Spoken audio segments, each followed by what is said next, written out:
ආයිබෝන් කියලා පිළිගන්නවා. අදත් අපිත් එක්ක සම්බන්ධ වෙන හැමෝම 2026 වසර සිංහ ලග්න හිමි ඔබට කොහොමද කියලා තමයි කතා කරන්නේ. ඉතින් මේ කතා කරන්නේ ලග්නයට අනුව පොදුවේ බලාපොල කියන එක අමතක කරන්න එපා.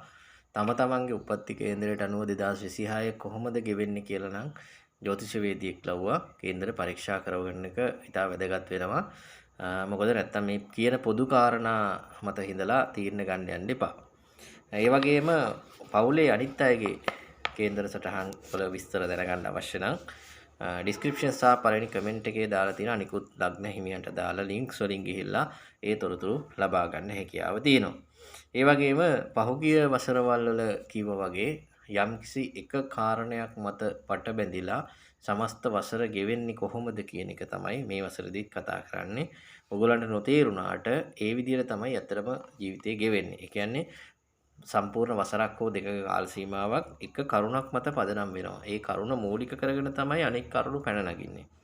නමුත් අපිට කරුණු 100ක් විතර වාගේ පේන්න තියෙනවා ජීවිතේ ගෙවිලා ඉවරනකොට ඒ අවුරුද්ද වසර ගෙවිලා යනකොට 100ක් විතර පෙවුනට ඇත්තට මේක ඇතුලේ තියෙන්නේ සරල දෙයක්. ඒ කියන්නේ එක කාරණාවක් හෝ දෙකක් මූලික කරගෙන තමයි කරුණු පටබැඳලා තියෙන්නේ. ඉතින් ඒ වගේම මේ සිංහ ලග්න හිමියන්ට මොකක්ද මේ ප්‍රධාන කරුණ කියන එක මහෝ කරුණු කීපය මතක් කරලා දෙන්නම්. ඒ පළවෙනි දේ තමයි සොර හතුරන්ගෙන් ඇතිවන බිය. ඒ කියන්නේ අපිට නොදැනී අපේ දේවල් හොරා කන මිනිස්සු. හින්දා ස්ථාන මාරු වීම නැත්තම් ගම රට හැරදාලා යන සිදුවීමක් තමයි මූලික කරුණ විදියට පෙන්ලා දෙන්න වෙන්නේ. ඒ කියන්නේ සොර සතුරු බිය. සොර සතුරු බිය කියන එක දැන් ඔයගොල්ලෝ කොහොමත් ඇහෙනකොටම දන්නවනේ හොර හතුර කියන කතාවේ සාමාන්‍ය දැනුම. හැබැයි මෙහෙම හිතන්නකෝ. බුද්ධිමය දේපලක්. ඔයගොල්ලෝ වැඩි දියුණු කරපු තමන්ගේ හැකියාවක් හොරෙක් හතුරෙක් ගන්නවා. ඒ හැකියාවෙන් දැන් අපි තව පෙන්ලා දෙන්න එක මේ විදිහට දැන් ඔයාලා ව්‍යාපාරයක් ආරම්භ කරනවා. ආරම්භ කරන්නේ ඔයගොල්ලන්ගේ රහස් කියන්නේ ඔයගොල්ලන්ගේ ක්‍රමවේදයක් සහිතව තව හොඳ හිතවෙතෙක් එක්ක කතා කරලා මම මෙහෙම දෙයක් කරන්න හිතන්නේ කියලා ඔන්න දැන් මුල් අඩිතාලම තියෙනවා ව්‍යාපාරෙට පුංචියට තමයි. හැබැයි මේ සම්පූර්ණ ව්‍යාපාරය ගැන අර හිතවතා දන්නවා. කොහොමද වා කරන්න ඒක ප්ලෑන් කරලා තියෙන්නේ කියන එක ගැන දන්නවා. දැන් එයත් එහෙම එකක් පටන් ගන්නවා. එයත් එක්ක තරහ වෙලා දැන් ඒතර හතුරෙක් නෙමෙයි මිනිස්සයා. හරිද? දැන් එයා ඒ ව්‍යාපාරේ පටන් ගන්න දැන් වාට කරන්න ඉඩ කඩක් නැතු වෙනවා. ඉඩ කඩක් කියන්නේ අවස්ථාව අඩු වෙනවා. ඒතකොට වාට කරන්න සිද්ධ වෙන්නේ මොකද්ද? ඔයාගේ ව්‍යාපාරය අරගෙන පැත්තකට වෙලා නැත්නම් වෙනත් ප්‍රදේශයකට මාරු වෙලා යන්න සිද්ධ වෙනවා. ඉතින් අන්න හොර හතුරන්ගෙන් ඇතිවන බිය. හොර හතුරු නිසා ඇතිවන ප්‍රශ්නේ. ඉතින් ඕක තමයි ප්‍රධාන කාරණා බවට පත් වෙන්නේ. මේක කොයි අතකට පැටලෙනවද කියලා කල්පනා කරන්න. දැන් සමහරලාට විවාහයේ කාරණා ගත්තත් හරිද? අර වගේ රැකියාව සම්බන්ධව ගත්තා. අනවශ්‍ය ලෙස ආයතන ඇතුලේ යම්කිසි හොරකමක් සිදු වුණා කියලා බුද්ධිමය දේපලක් හොරකම් කරා වෙන්නත් පුළුවන්. භෞතිකමය දේපලක් හොරකම් කරා වෙන්නත් පුළුවන්. ඒ වගේ චෝදනා ඇවිල්ලා ඒ බය ඇති වෙනවා. ඒ කියන්නේ එකක් සිද්ධ වෙනවා මටත් ඒ චෝදනාව එයිද කියලා බය ඇති වෙනවා. නමුත් චෝදනාව වෙන්න කලින් ඔබ මොකද කරන්නේ? සමහරලාට ඒ රස්සාව අතහැරලා දාලා වෙන තැනකට යන්න උත්සාහ කරනවා. සමහරට ගමෙන් රටෙන් පිට වෙලා රටෙනුත් පිට වෙලා යන අවස්ථා එන්න පුළුවන්. හරි. ඒත් අන්න ඒ නිසා හොඳ සැලකිලිමත් වෙන්න. එහෙමනම් හොර හතුරු බිය සහ අර කාරණාව මූලික කරගෙන මුදල් හානි වංචා කටයුතු දේවල් සිද්ධ වෙන්න පුළුවන්. දැන් ගම රට හැර දාලා වෙනත් ගමකට යනකොට වංචා සහගත ඉඩ කඩා මල විකිරි. ඒ කියන්නේ ඉඩමක් විකුණනවා. ඔයා ඒක ගිහිල්ලා ගන්නවා. ඒතර වෙලා තියෙන වංචාවක්. අන්න මුදල් නාස්තියක් ඔයාට සිද්ධ වෙනවා. ඒතර මේ මූලික කාරණාව මොකද්ද? අර හොර හතුරු බිය නිසා ඇති වෙලා ගමෙන් පිට වෙලා ගිහිල්ලා කරගන්න ගිය දේ. ඉතින් ඒ නිසා හොඳට සැලකිලිමත් වෙන්න මම මේ කියපු මූලික කාරණාව ඒ වගේම මේ මූලික කාරණාව වටා අනිකුත් කාරණා ගැට ගැහෙන විදිහ තමයි සැලකිලිමත් වෙන්න ඕනේ. අනුන්ගේ දේවල් දැන් ওই විදිහට ඔයා මුල් අවස්ථාවේ ජීවිතේ වෙනකොට අවසාන කාල සීමාවට අනුන්ගේ දේවල් තමන්ගේ කරගන්න උත්සාහ කරන්නත් බැරි නෑ. මොකද අර මං කිව්වනේ තමන්ගේ ව්‍යාපාර අර විදිහට යාළුවෙක් පටන් ගත්තට පස්සේ එයාත් එක්ක රණ්ඩු සරුවල් වෙලා හරිනේ ඉතින් මේ පැත්තෙන් හරි කරන්න හදනනේ. ඒවා පොඩ්ඩක් ඉතින් කල්පනාවෙන් මට කියන්න බෑ ඒව එහෙම කරන්නද හාද එපාද කියලා මම කියන්න කැමති නෑ. ඔයාලගේ උප්පත්ති කේන්දරයේ තියෙන බලදු කම්මද තමයි මේ දේවල් සිද්ධ වෙන්නේ. කොහොම වුණත් රැකියාව කරන කෙනෙකුට ස්ථාන මාරුවක් අනිවාර්යයි. ඒ කියන්නේ මර සිද්ධිය මත පදනම් කරගෙන හෝ අනිවාර්ය ස්ථාන මාරු වීමක් සිද්ධ කරනවා. නැත්නම් තමන්ගේ පොසිෂන් එක උසස් වීමක්, පහත හෙලීමක්. ඒ කියන්නේ පහත හෙලීම වෙන්නේ තමන්ගේ උපත් දුර්වල නම් විතරයි. එහෙම දෙයක් සිද්ධ වෙන්න තියෙනවා. ඒ වගේම පවුලේ දරුවන්ට දරුවෝ ඉන්න අය ඉන්නවනම් දරුවන්ට නරක කාලයක් විදිහට තමයි පෙන්වන්න කරන්නේ. ඒතර නරකයි කියලා අදහස් කරන්නේ නරක සිදුවීම් ආරංචි වෙන්න හෝ සිදුවීම් සිදු වෙන්න තියෙනවා. මොනවද කියලා අහනවට වඩා හොඳයිනේ තමන් ඒ ගැන ටිකක් සැලකිලිමත් වුණාම. එහෙම නැත්නම් ඒ ආරංචි වෙන දේවල් වලට පොසිටිව් මුහුණ දෙන්න පුරුදු වුණාම හොඳටම ඇති. මොනවා වුණත් ප්‍රශ්නයක් නැහැ.